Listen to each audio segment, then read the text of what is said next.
Hey there, friends and viewers. What's happening? It's Hengest, and I want to welcome you to a very relaxed video today.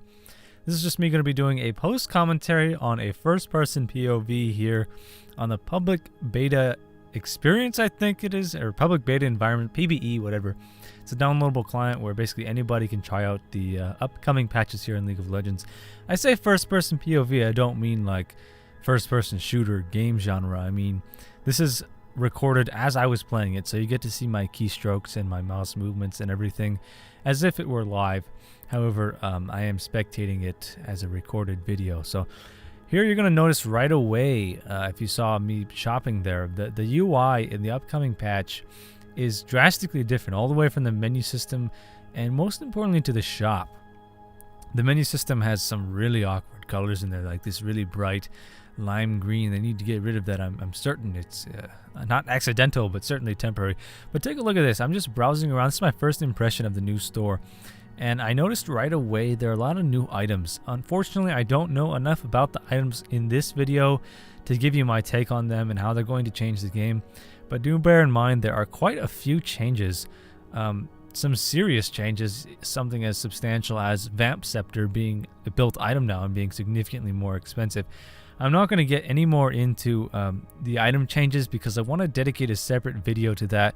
But yeah, I just wanted to give you guys a nice look at what the shop looks like now. You can see the gold at the top there, and also right above the sell button as it generates in real time. And everything is categorized on the left there.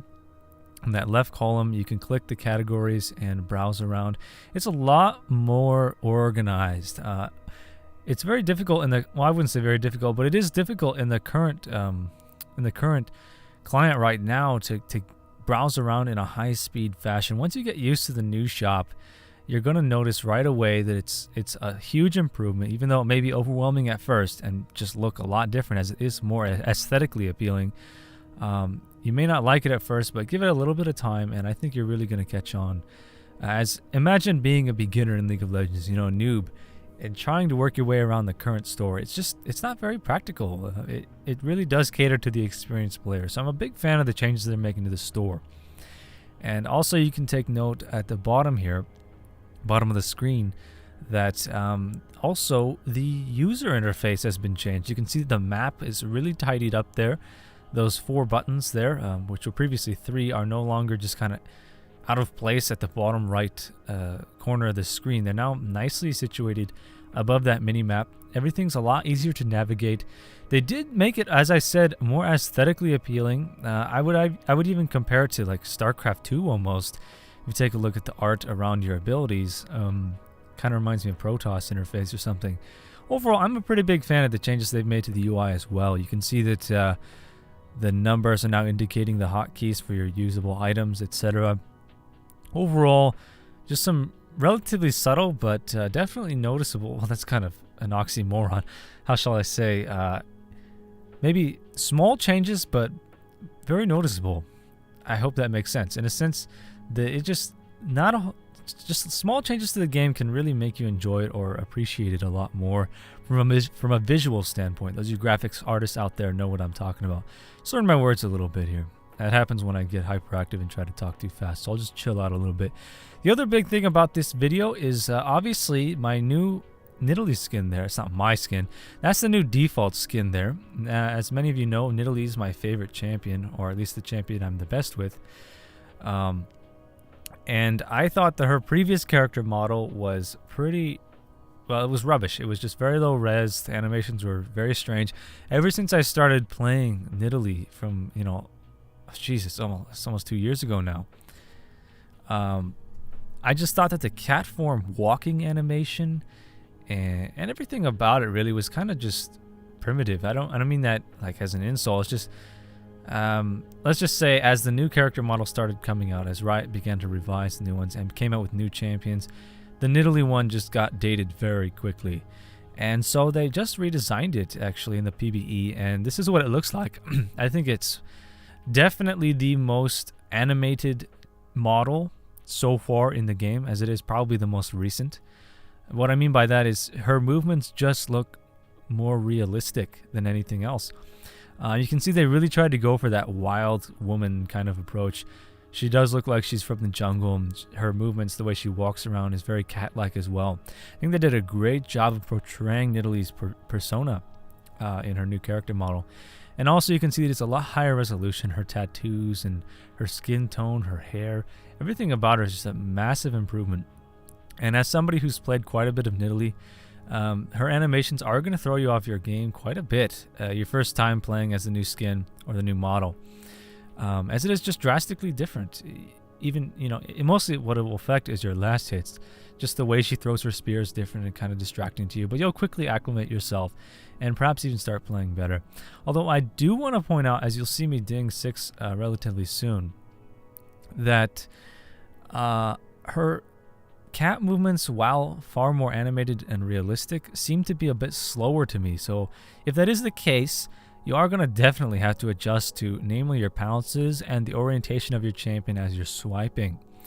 And also, I think, now don't quote me on this, and I haven't actually checked, but I do believe they increased the missile speed of the javelin toss, which basically means it just travels a little bit faster, or that could just be the new animation, the new spell effect. I'm not quite sure, but I do feel like the missile speed has been increased. And if that is the case, that will make landing those skill shots a lot easier, as javelin is one of the hardest skill shots to land. That would make the champion a lot more powerful if they made a subtle change, such as increasing the missile speed of the javelin toss. But you can see I just dinged level 6, and I'm running around now in the cat form, cougar form, more accurately. And one thing I want to say about the old Nidalee model is that the walking animation of the cat looked really strange. Cats in nature don't move the way that the current one does. Just very slow, unathletic type of movement. Cats move as the running animation is in the current realm, or beta, or excuse me, the current client, whatever you want to call it. But now in the new model, the cat runs as just the default, and it will run faster when going through the bush, whereas before it would walk and only run when you're going through the bush, regardless of movement speed. That was always very strange to me, so I'm a big fan of the way the cat moves now. It just looks far more realistic and far more animalistic. I'm just a lot more attractive. So overall, Nidalee has been completely not redesigned, but completely remodeled, and I'm a big fan of it. I think she's I think she's a lot more attractive in more ways than one. She looks a lot more feminine, and is just a lot higher resolution, more polygons, more animations and spell details, the whole shebang. Basically, Riot is doing an excellent job of keeping the game up to date by remodeling old champions and always keeping their standards for art higher and higher as time goes on. And I really do applaud Riot Games. I think they're the best game developers in the industry right now, and that's just a true statement based on the fact that League of Legends is the most popular video game in the world right now. Yes, more popular than Angry Birds. How about that? In no small part due to the business model as well. The free-to-play has just been executed perfectly well so far. But all good things come to an end, says the Oracle from the Matrix. I'm getting sidetracked. I do want to cast this game as well, guys. As you can see in the public beta environment, I don't think elo or matchmaking value is even really a factor, because nobody really goes in there and grinds elo, etc.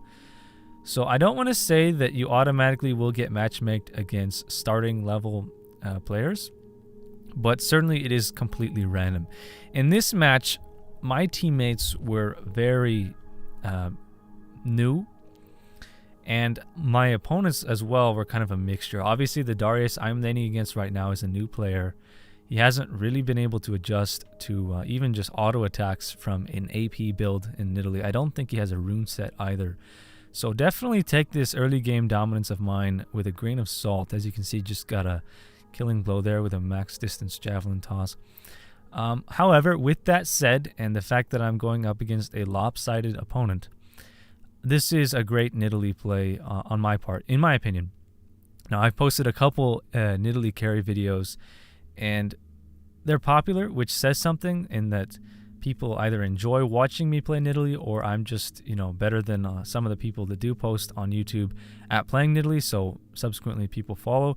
Either way, they get a lot of attention, and usually on YouTube, when something gets a lot of attention, it it's viewed by people that are outside of your loyal fan base, so to speak. So basically, it's seen by people that are not subscribed to the channel, and that's their first impression of the channel. So they don't have a bias or a favoritism towards whatever director is posting a video. Basically, long story short, the videos I posted previously on my Nidalee carry videos have received a lot of hate, and that's that's what anyone should expect in the gaming community here on YouTube when people are getting a first impression of you. I won't get into details about that, but I do have to be careful with my word choice saying that, yeah, this is a good Nidalee game, because a lot of people disagree with me. However, it doesn't really get to me at all. So I think I did pretty well in this match, and I think I'm going to cast the whole thing. We might fast forward a little bit here and there for the slow moments, but yeah, it doesn't take a genius to see that this Darius is definitely going to be outplayed here, as I do think at this point in the match he has less than 20 CS or something. I've got 75 now. You saw me just roam over there to enemy blue and snag that. Surprisingly, the small golems or lizards, I don't know what you call those things, the little tiny minions, were not there, so it makes me think that their jungler wasn't able to kill blue buff, or he had an urgent, he needed to be somewhere quickly. I'm not quite sure why that was the case. But yeah, I was able to quickly pick up the blue buff there. And anytime you're playing AP Nidalee, this is something you really need to make an effort to do, as well as AD. We get a lot of people arguing on this channel about which is better. And ultimately, it comes down to player preference. Obviously, they're better for different things. AD Nidalee is not going to be much of a support champion, not even really a great team fighter. But she can initiate and she can assassinate quite well. It doesn't take a whole lot of skill to play AD Nidalee. And AP Nidalee, in my opinion, this is my opinion now, has more uses than AD Nidalee, as long as you maximize her skill cap. And obviously, I don't think anybody can do that, especially not for Nidalee, as I do view her as being one of the more difficult champions in the game to play. But certainly AP Nidalee has a much greater skill cap. You have to be able to calculate your kite and fight with your heal a lot better. It becomes more difficult the more powerful your heal becomes. And most importantly, landing those javelin tosses is integral.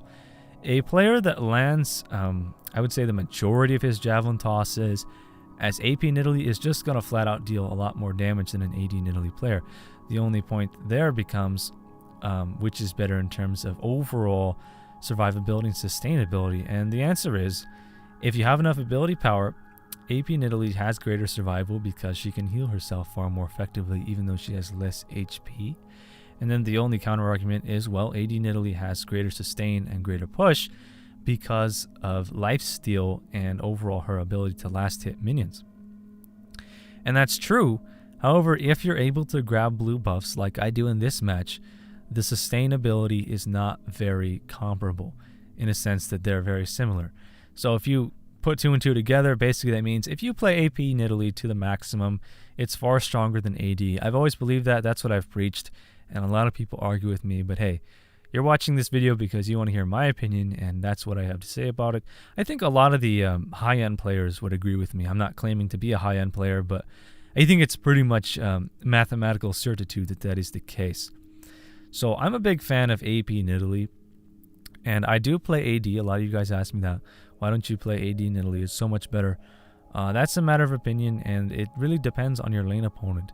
But for the most part, I find AP far more exhilarating, as I just like to see those skill shots dominating people. She probably has the greatest poke with a decap and everything, except for maybe Corki of the like. Not quite sure. I find it hard to believe that somebody has better poke than AP Nidalee, as she can just massacre you under a tower, like I'm terrorizing this poor Darius right here. Obviously, it did take me some time to get reacquainted with the new models, so my early game farm and overall my cat play is been a bit thrown off, but it's hard to say how well I did in this match because it's not my elo or my matchmaking value. I don't like to use the word elo because, correct me if I'm wrong in the comments, but I do believe that system of matchmaking is derived from chess. That system of matchmaking is a chess mechanic. And those of you that know anything about chess, you know that's a single player game. It's funny using that terminology because that's something you would say about a video game. But yeah, chess is a 1v1 competition. And League of Legends is not. It's a 5v5 game. Only in very extreme circumstances, which are completely impractical and almost non-existent. Only in very extreme cases will anyone be able to legitimately 1v5 a team. And usually when you see somebody get a pentakill, it's because the rest of the team has managed to dwindle the enemy team to very low HP, and positioning was spot on. It's just the stars aligned for that player. So ELO is a system designed for matchmaking a 1v1 type of competition, and obviously League of Legends is a 5v5.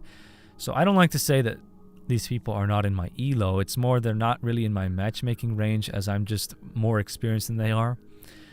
I don't know how many hours I've clocked, but I think I have about 380 normal wins in the live realm, the live client.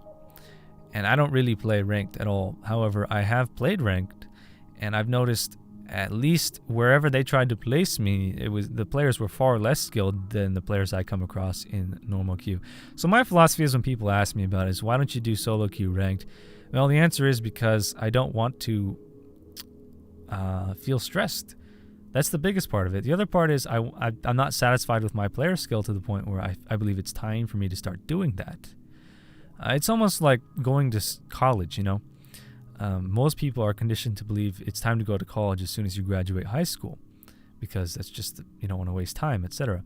When in reality, 18-year-old kids don't really know what they want to do in life, so they can't really select a career path to begin with, and it causes a bunch of problems.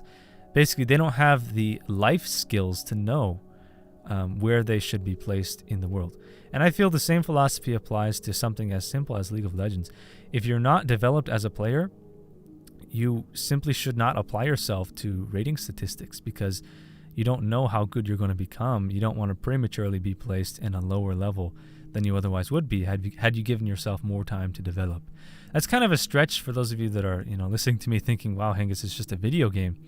I do believe I'm a rather talented player. A lot of you may view that as being arrogant, etc., but I really don't put much time into the game. And because of that, I don't want to place myself in let's say ELO hell, which is something most people would relate to. I don't want to be placed in a low level matchmaking when I know I'm better than that. So that's the reason I don't play a lot of ranked. I'm kind of rambling on as it's kind of irrelevant right now. But as you can see, I've been roaming around and doing a fair amount of harass to the mid lane. I don't think I've gone bot yet, but I'm missing some key javelins here, especially on that Karthus player, which could have, had I been playing better, could have landed at least a couple more kills here and really ended this game early. But as you can see, I'm 6-0-0 right now. I've got a lot of gold in the bank. At this point, I should go back, and I can't finish a decap yet, but I should definitely get a needlessly large rod. Although I do think I might go... Nah, I'm pretty sure I want to go for a decap after this. The reason I grabbed that Sheen first is... well, I didn't actually get Sheen first, but the reason I get early Sheen on Nidalee is because of the heal, really. Sheen gives you a little bit of ability power, obviously. Not quite as much as a blasting bond, but the bonus mana is what you want. It's for that extra sustainability. Yeah, another missed javelin there on Karthus. I'm going to flash over this wall. Yeah, there we go. Maybe. Ooh, that's a big change I wanted to bring up in this video, guys, is that when you would shut down a legendary or godlike spree, I think it is 6 kills, you would get 600 gold for that last hit on the champion. Now they've reduced, it doesn't matter how godlike you've become, it now only awards a maximum of 500 gold. So that's actually going to make a big difference when it comes to snowballing. Champions like Katarina or any AP assassin, or any assassin really that depends heavily on champion kills, is probably going to notice a slight change in their ability to snowball depending on how successful the enemy team is. Obviously, it doesn't really come into play until the mid to late game, as people don't really have an opportunity to get that many kills unless it's a very low elo match like this. But it is a big change. I mean, little minute mathematical changes to a game as balanced and as precise as League of Legends are always going to make a big difference in the long run. So there's a lot of little things in the upcoming patch that are going to, yield big changes. And I'm really not the most qualified person to give my opinion on that. However, I do want to make a video basically giving my take on the upcoming items, because there's quite a few. I mean, the game is undergoing a lot of changes for Season 3, and the visual ones like the UI and the new shop are really the least of your what should be least interesting to you, given how many small changes are going into masteries and such. So there's a lot to take in, especially if you play the game on a competitive level. But here we are. As you can see, I finished off my death cap there and picked up another blasting wand, which is, yeah, very fed right there. As you can see, this new champion, Nami, she's like a pseudo support. I'd compare her to not quite as magey as Zyra, but certainly she can be played as a mage. However, I'd recommend you play her as a more aggressive caster support, as she does have a lot of slow. She even has a heal, and she has some great CC. Interesting champion, this Nami, and I think she's underpowered right now. I think she's quite a ways off from being released. As you can see, her character model's kind of weak, especially compared to that Nidalee one. So I feel like she's really underdeveloped, so to speak. I also want to point out that this Diana has been AFK for the majority of the match, but I think our bot lane was pretty amateur, so I think it's pretty much even the odds right now. The biggest concern, obviously, is that I'm accumulating the vast majority of my team's gold. And for those of you that watched, I think it was my Nidalee hard carry number 2, that can be problematic, especially on a champion that peaks out at the mid game like Nidalee does, because it results in the rest of your team not being able to carry themselves, and when you fall off, you just can't win the game. So, wow, look at that nice little sheen combo there with the javelin, landing the kill on, I think it was a level 2 or level 3 Diana. Yet the gold income is still the same. As you can see, enemy team has very little or no MR to speak of, and is taking an incredible amount of damage from the javelins right now. Obviously, I don't have to say that there's an enemy Nidalee there. I think she was just sharing a lane with Ezreal down bot. So I'm just going to roam around, as I've been able to push up the inhibitor in the mid lane, as I kind of just cut Darius some slack. I don't remember if I was being nice about it and just letting him, play the game, but I could have easily taken top inhibitor without any trouble. I would say at like the 15-minute mark, that early, possibly even earlier. And Nidalee is actually one of the best champions to do that. It's very hard to pick off Nidalee, especially an AP Nidalee that knows what he's doing. So kind of just playing around with this team at this point. It's something I'm not a fan of, really. I see it as being kind of disrespectful when people, let's say, they don't finish off the Nexus when they could. I see it as just being very arrogant in the game. It's not honorable, I would say. So I tend not to do that, but my team could still put up their team could still put up a good fight against mine in a little bit of time. And also, I want to give myself some time to experiment with the new Nidalee, see if there's any subtle changes like the missile speed, the javelin, etc. I think it's that would have been a triple kill there.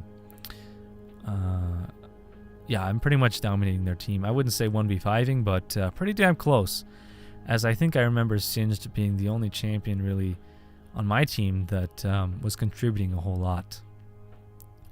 I'm deciding to chase down this enemy Nidalee, I believe. Yeah, it is a Nidalee. When I could have probably turned around and helped out my allies, but hey, just having some fun here. Wild Goose Chase, High Speed Car Pursuit, Nidalee versus Nidalee. Here we go, finishing off the Lichbane. I used to, and I still do in some cases, build Lichbane first on Nidalee. And people ask me about that. It's not a very damage efficient item. And that's true before you have a lot of ability power stocked up, if you know how the proc attack works.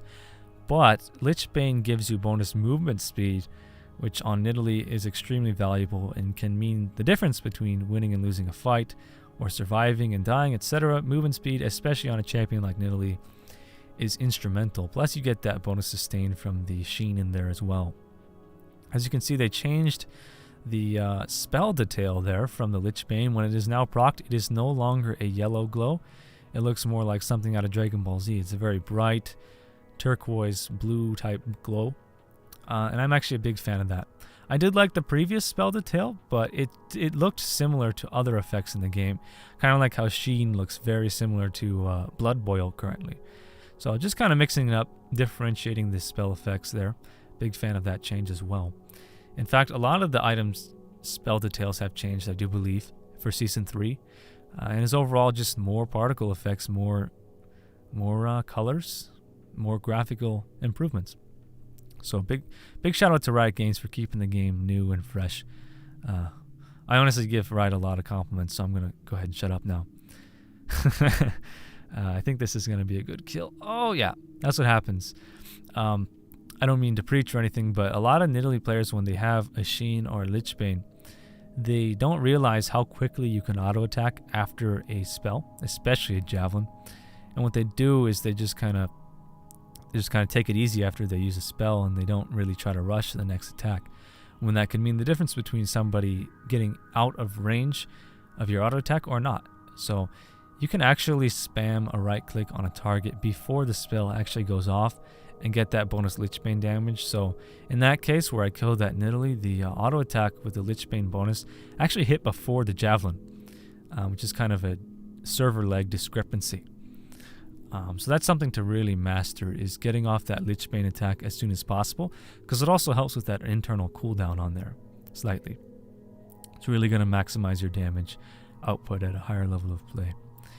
So as you can see, I could have probably ended this match by now. I could have pushed bot, I could have pushed top, but I'm kind of just roaming around trying to grab a bunch of CS, jungle buffs, etc. And this is what I do when I'm trying to practice carrying a match even harder. Nidalee's not really the greatest champion to do that on, because as I mentioned, she does fall off pretty soon here. However, I'm just so much more powerful than the rest of the enemy team. I could really pretty much 1v5 at this point. This is what I do against bots a lot of the time. I mentioned I don't solo queue very often at all, and that's true. What I do more often is just 1v5 bots. Not even co-op versus AI, all bots. Just to practice really hard carrying a match, which is, I don't know, I often tell the other members of the squadron that I only play this game to kill other players. And that's pretty much true. That's what I enjoy about League of Legends. And here I accidentally dodged that apprehend from Darius, and I got way over my head. I forgot that Darius actually has that tough slow, his W. I think it's called Crippling Strike. And he's actually quite a good counter to Nidalee, Darius that is. And I knew I was in serious danger of dying there, but I decided to fight him regardless because I was underestimating him based on how he performed in the early game. And so he surprised me there. He was actually able to land a kill and yeah, shut me down there. As you can see, he was only awarded 500 gold even though I was on a 20-man killing spree, when previously that would have awarded him 600 gold. So as you can see at the mid to late game, that is actually going to be a relatively large change. And as we're just waiting for me to respawn, you're going to notice I'm almost fully built here. What other build pass? Obviously, you're going to notice I took the Merc Treads.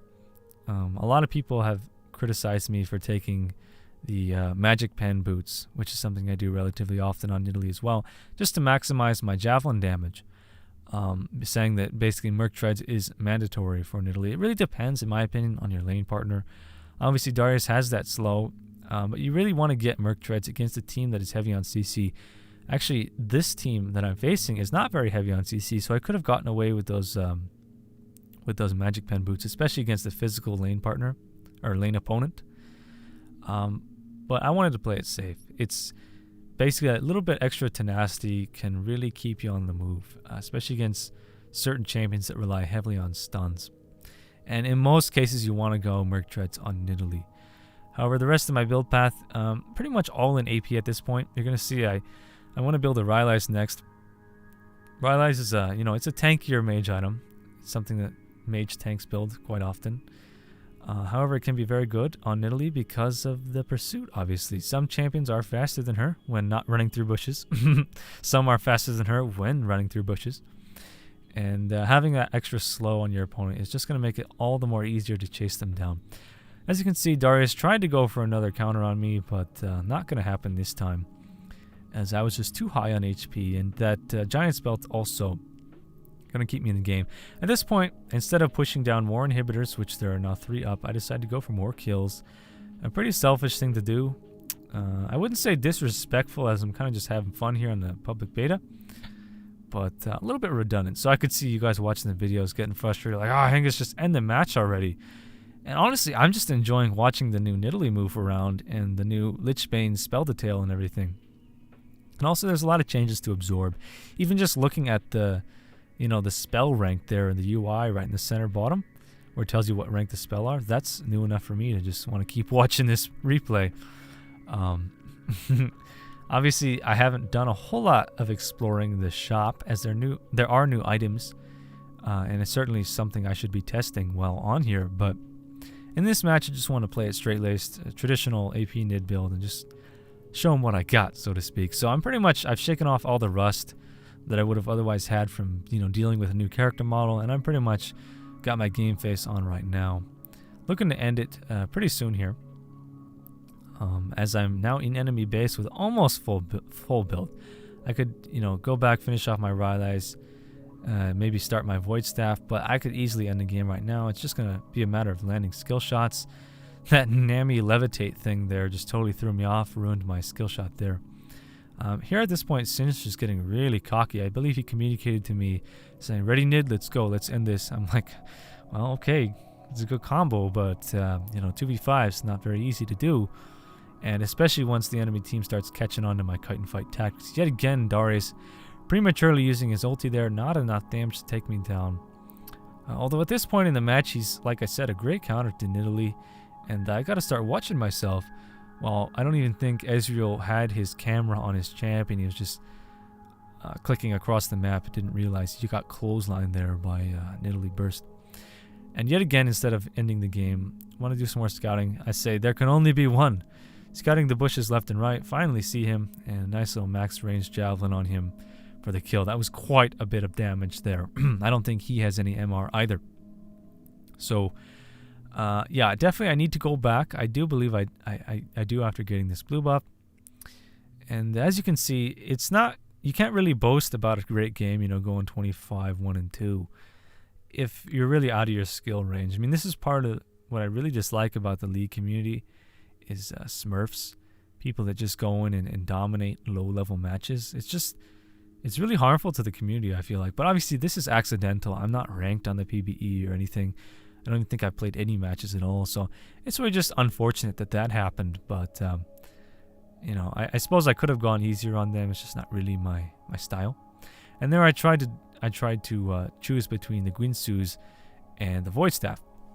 Guinsoo's is a great hybrid item, but seeing as how I don't have any Spell Vamp or Lifesteal, overall damage output at this point in the match, probably better to go with that Void Staff, given that it is 40% Magic Pen. And I do think a couple of their guys have begun to catch on and say, gotta get that Negatron. I think Darius has a Banshee's Veil at this point as well.